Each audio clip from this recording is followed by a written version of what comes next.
This is Adam Sutton. For you, those of you that don't know Adam, he's amazing. He is amazing, and we all know that. That part is pretty obvious. But he's also a minister, a speaker, life coach, and he's founder and director of something called Breakthrough Collaboration. And he's been blessing us and everyone around us with this beautiful energy. And I'm just really proud, happy to say that he's an important part of our spiritual family here in Cape Cod. And we'd love to have you. And we can't wait to hear what you have to say today.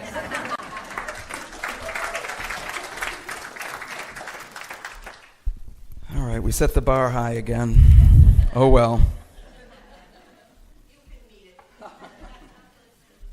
We can meet it, and we will. So let us just take a breath in together, a couple of breaths, closing our eyes, coming into the presence once again, breathing in and out. One more time, in and out.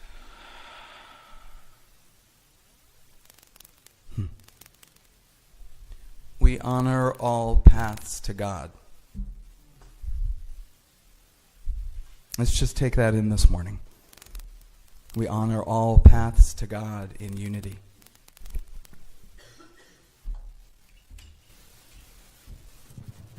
I spent many years looking for a seminary path.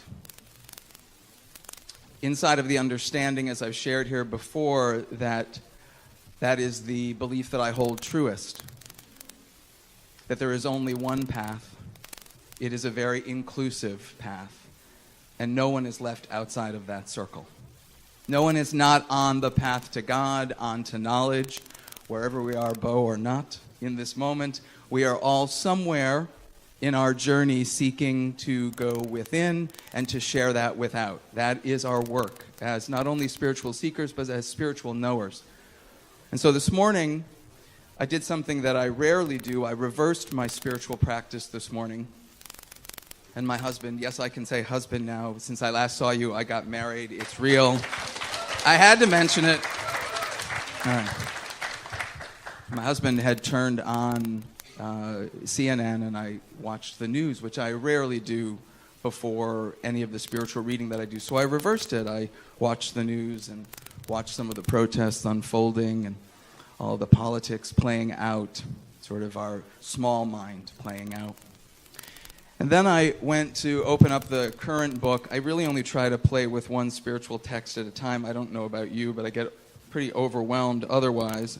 And the one I'm sort of playing in and out of with a reading group is a version of a book about the Tao Te Ching by Wayne Dyer, who's no longer with us, but we bless Wayne Dyer. Many of you have probably read Wayne's books over the years. Living the Wisdom of the Tao. Change your thoughts, change your life. And this is when I know that there is one power and one presence, because the very first line after I am watching the news about a very exclusive approach, this is the first line. Living impartially, no lie, the Tao does not discriminate, period. Like heaven and earth, it is impartial. The Tao, God, light, source, doesn't show preference by giving energy to some while depriving others. Rather, the basic life-sustaining components of air, sunshine, atmosphere, and rain are provided for all on our planet. I thought, wow, God, right between the eyes, how interesting. So I kept reading, and I'm just going to read a little bit more. This, by the way, what Wayne did was he spent 2 years with 81 verses of the Tao Te Ching. He woke up at 4:15 in the morning. He had a very set spiritual practice. He was fasting. I don't think he fasted for 2 years, but he had a strict diet, more of an ascetic lifestyle. He woke up, he prayed, he meditated for at least an hour, and then he did what's called automatic writing, which many of you might do when you journal. He just sort of opened to God, to Spirit, and he wrote his thoughts on this 4,000-plus-year-old text. And so I will leave the actual Tao Te Ching for you to discover, but here are his additional thoughts that I thought were right on the money. No matter how much they attempt to convince themselves and others of their spiritual connection, the act of exclusion and partiality limits their functioning from their true self. In other words, if a thought or behavior divides us, it is not of God. If it unites us, it is of God. Let me read that again. This is the core of Unity's teachings, reflected in the Tao, a 4,000-year-old text. The Fillmores probably looked at the Tao Te Ching at some point. If a thought or behavior divides us, it is not of God. If it unites us, it is of God. Stay centered on this Tao that resides within you, the God within you, Lao Tzu advises, and you'll never have a thought that isn't in harmony with spirit. There's a reason why I am attracted to a book called Change Your Thoughts, Change Your Life, because that really is the core of New Thought philosophy. When you get caught in a division, by the way, the sign on the door actually says unity, not division. Let me say that again. The sign says unity, not division. At this point in time, and I have said this before, sometimes with my teacherly, pejorative voice, it is the imperative, not a casual call to your own growth. It is a spiritual imperative that you come together in community, that you do your own spiritual practice to go deeper and understand what it is that illuminates your light so that you can share it. Much of Tony's talk last week was about taking your light, generating it a little bit stronger so that you can go out into the world and share it. That is our work. That is our work. 2 weeks ago, I led, again, a program that I lead every year at Kripalu Center for Yoga in Western Mass. It's called You Are the Prayer, Regaining Your Spiritual Authority. This year, I did something different. Instead of wearing white, which is often what I do for the 3-day program, and it feels lovely, and it's all about light, I decided to change my wardrobe completely, and I went to a store that I knew of, and I bought all black. Not because I'm in mourning, but because I'm in training. We are all in training for a certain level of spiritual warriorship. It doesn't really roll off the tongue. We're in training to understand ourselves better so that we can offer our whole hearts, regardless of political divisions, regardless of the larger picture.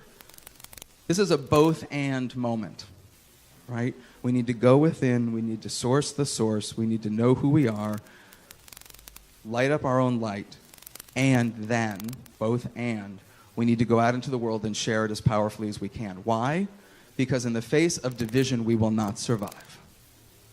It is simply true that if we divide and look to how we are different, we cannot come together and even vibrate at the level we did 15 minutes ago when in song. Even talking as your mind is working, because this is really a mind conversation right now, your energy, your vibration has shifted. You've moved back into division. You are making all sorts of judgments about what I'm offering. You're either agreeing or disagreeing. You're thinking of other people who agree and disagree with you. I don't read your minds, but you're all humans, I believe. And so I understand a little bit about how you tick, because I happen to be human too. And I can get very caught in that place of division, even after 2 hours of spiritual practice, which you know includes 90 minutes on the road to get here from Boston. And I was singing away in the car, and I'm practicing the tunes. We've never done that song before, so that was so fun. But I get very nervous. People don't know, but I get very nervous that the lyrics are going to go, and sometimes they do, and we survive. So I'm singing away in the car, and I decide to, again, turn NPR on for a few minutes, and there was some news about the National Security Council. And I don't mention it because of the news. I mention because of my response to it. It looked like this.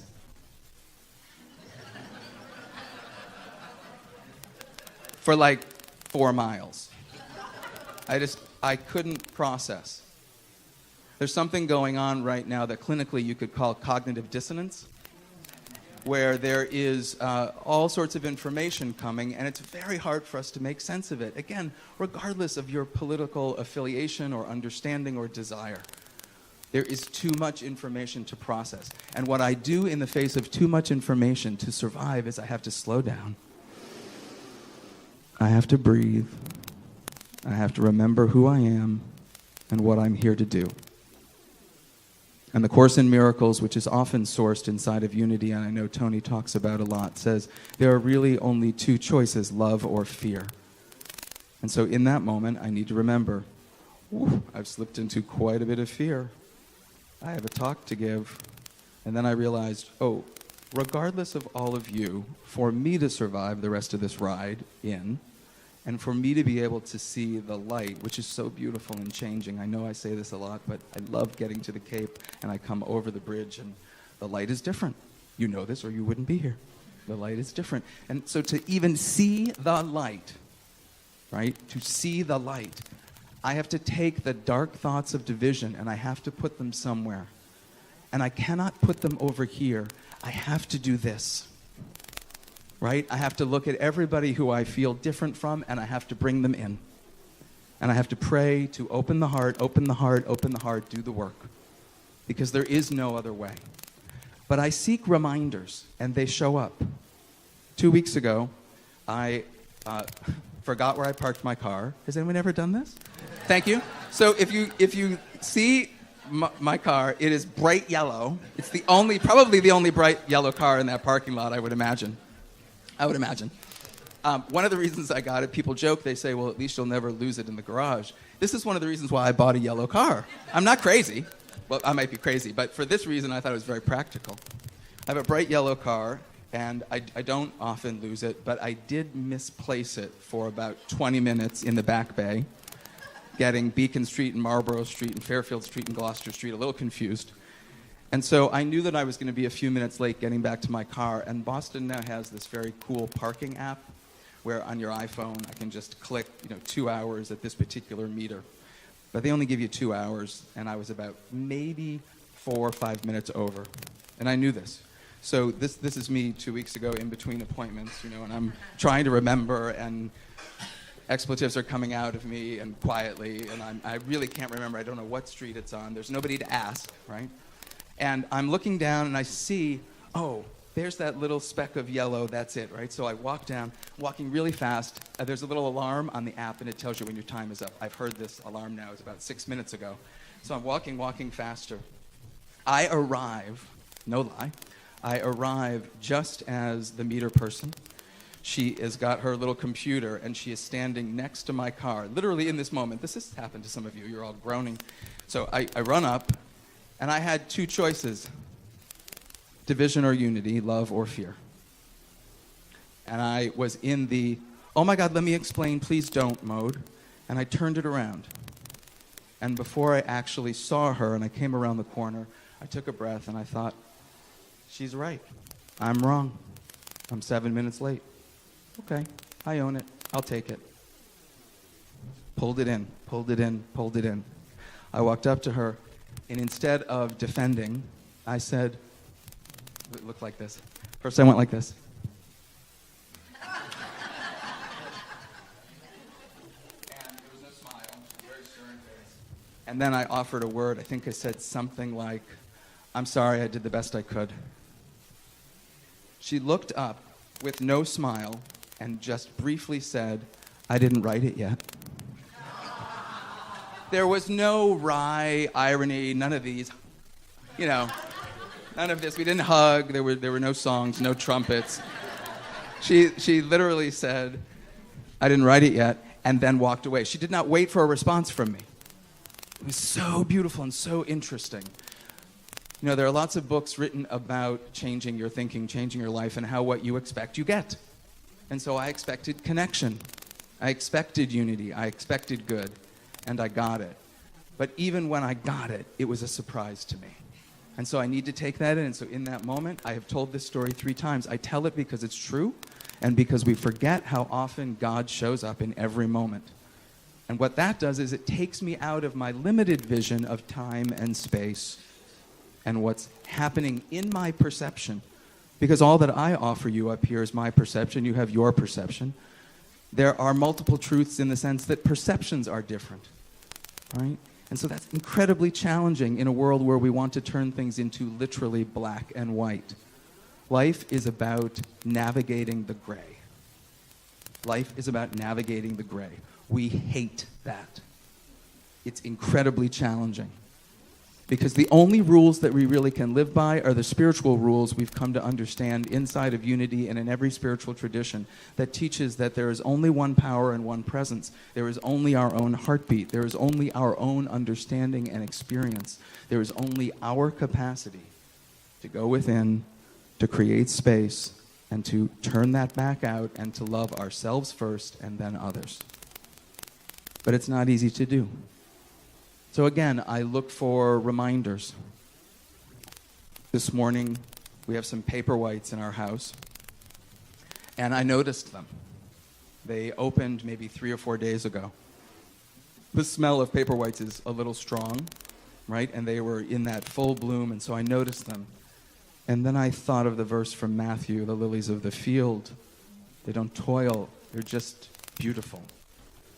And then I sat in Reverend Tony's study for a moment, and I looked over, and there are silk paperwhites. And I thought, how interesting. These are the linkage moments. These are the moments that tie together for me an understanding that the presence, the golden thread of God, lives inside of us. And actually, this is what we forget. It connects us. There is an unbroken thread, a golden thread of God that connects us. And if you think you have the capacity to take some kind of a magical scissors and cut it, you can sever it, but you cannot break it. You can sever it to the point where it gets stretched, but you actually cannot break that. You do not have that power. It is not a human power of human understanding. We are connected at our core. And when we understand that, we are most powerful. Our power is turned on when we understand that our power depends on one another. And again, that transcends any laws or any understandings or misunderstandings. It is why we exist. Again, the Course in Miracles states that we have come into this being, into this experience, into this community today and into every day of our lives to give and receive love. That's it. Some of us do it through music. Some of us do it through massage. Some of us do it through medicine, ministry. Some of us do it through another letter other than M. The ways in which we do it aren't that important. The most important part of that entire equation is that we understand that that's actually our purpose, to give and receive love. And when we shut ourselves off with the concept of division, the vibration that we feel begins to lessen. And we're tired more. And we get confused more. And there isn't enough energy to get through the day. And we aren't able to have spaciousness when our boss pushes us in a particular direction. We snap at the people we love most. We don't understand the bigger picture of our lives. I was with my nephew yesterday who lives in upstate New York, and he's turning 16 in a week. And I had the gift and pleasure, it's so exquisite, of being able to be an uncle. Now, when my sister had him 16 years ago, my life was in a different place. I was living on the West Coast. And she and her then husband, we met at a Mexican restaurant, and I think his name is Timothy, my nephew. And Timothy, was about this big. He was in a bassinet, so maybe 4 months old, 5 months old. We went to a little Mexican restaurant, and she put the bassinet on the table, and she looked at me and she said, "Obviously you're his uncle, that's how it works. But," she said, "I would like you to be his spiritual guide." And I said, whoa, what does that mean? And she said, "Well, just help him out, understand things, and help him remember things." And that was about the extent of the conversation before the margaritas came, right? And he wasn't talking then, so I thought, this is an easy gig. What do I have to do? I'll just sort of hang out over here, and I'm your guide. Yeah, okay. Check in when you need me. And the truth is, through the years, I've been a little bit distant. He lives 6 hours away. He's a little quirky. He's kind of an odd kid. Brilliant, odd, beautifully odd. And yesterday I had the gift of being able to, having asked him what he wanted for his 16th birthday, take him out to buy him his first suit. And so, not to give you the whole story, but Edwin and I, my husband and I, took him to Men's Warehouse at the Burlington Mall. And this very sweet man who was a plumber 3 weeks ago and now sells clothing at Men's Warehouse and didn't know much about sizes or anything, but greeted us with a huge smile and was so kind and completely understood what was going on with Timothy, who is, by any weight chart, about 60 or 70 pounds overweight, about a foot taller than most kids, acne. I was that kid. So to be able to be with him at Men's Warehouse yesterday and to be able to watch his pride and excitement in putting clothing on for the first time, I think, that made him feel special, it was all the more beautiful when at one point we asked him, how does it feel? Right? How does it feel? And he said, it feels like I'm wearing my aura. This is how my nephew talks. He's a little odd, and it doesn't play well at school. But he will be a teacher. He is a teacher. And I will tell you, within about 5 minutes, the staff of Men's Warehouse were asking the Sage now, the 16-year-old to be Sage, how he felt about everybody in their outfits. And he had the most beautiful words. One was, it flows royally on you. This is stunning. This is of God. I mean, I wanted just to sit at his feet and listen to his pronouncements. Here's the important part. There was a moment where he was able to let go of his limited vision of himself. And he actually said, thank you. You've let me, this is a 16-year-old kid, a little weird, I love him. He said, you've let me glimpse my destiny. And I thought, for what we paid for that suit, and I then kind of went overboard because I am the uncle who likes to spoil. I've never had this chance. We actually bought a whole wardrobe. And had there been a salon, we would have had him right in there to do the whole hair, facial, and the whole thing. We didn't, but it was worth everything. There was a moment where he transcended. And that's what we are called to do every day. We are called to transcend our limited vision of ourselves and of the world and its possibilities, and to see something larger. That's what New Thought is about, having a new thought. It's very simple, actually. It's a lovely program. You do not need to become a licensed Unity teacher to understand the teachings of this community. You need to understand that your thoughts are powerful. You shouldn't believe most of them because they are lies, and they come and go very quickly. Don't hold on to them, and recognize that you have the power to change them. And the only one that I implore you to figure out how to change is when you find yourself dividing and deciding that through judgment you are separate, because you are not separate. If you could see it, in this moment, we are connected. There is a golden thread of God, as I call it, that connects all of us. It is a vibration that we share. You feel it when you are in meditation. You feel it when you allow yourself to feel it. I implore you to figure out how to get beyond your own stuff so that you can feel it more often. Because I know that we will survive, but it is going to be an interesting road if we continue to divide. Feel that golden thread. Let it not frighten you. Let it open your heart even wider. It's our only hope. Let's breathe in and out. One more time. In and out. And I invite you to continue resting in meditation. You can keep your eyes closed. Jack and I will offer you a little bit of a sung meditation.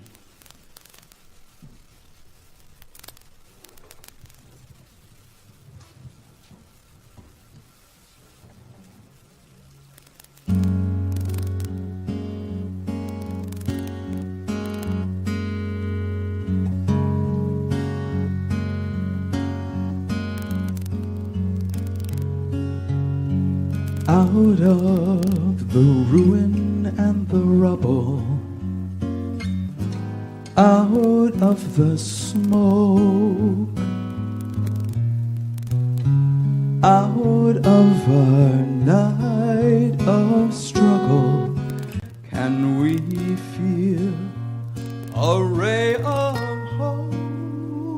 Whoa.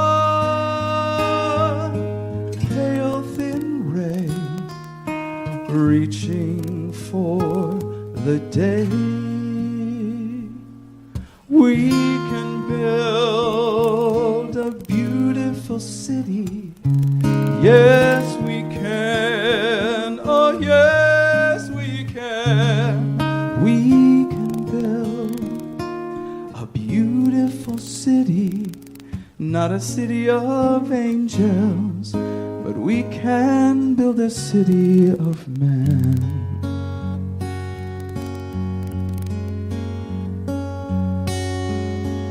We may not reach the ending, but we can start. Slowly but truly mending, brick by brick, heart by heart. Now, maybe now, we'll start learning how we can build a beautiful city. Yes, we can. Oh, yes, we can. We can build a beautiful city, not a city of angels, but we can build a city of man.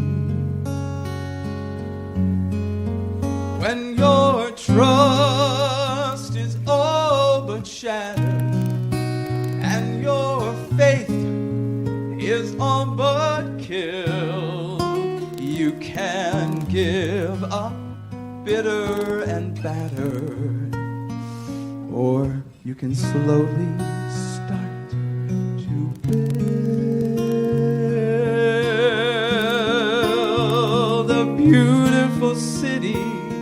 Yes, we can. Yes, we can. We can build a beautiful city, not a city of angels, but finally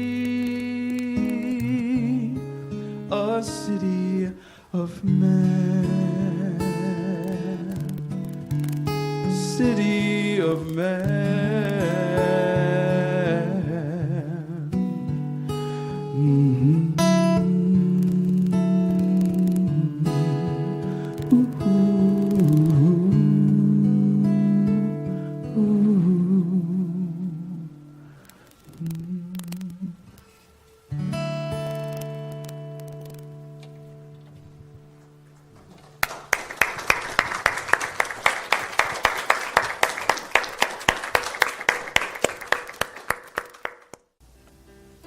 You have been watching the message from our Sunday celebration service here at Unity on Cape Cod, providing a positive path for spiritual living.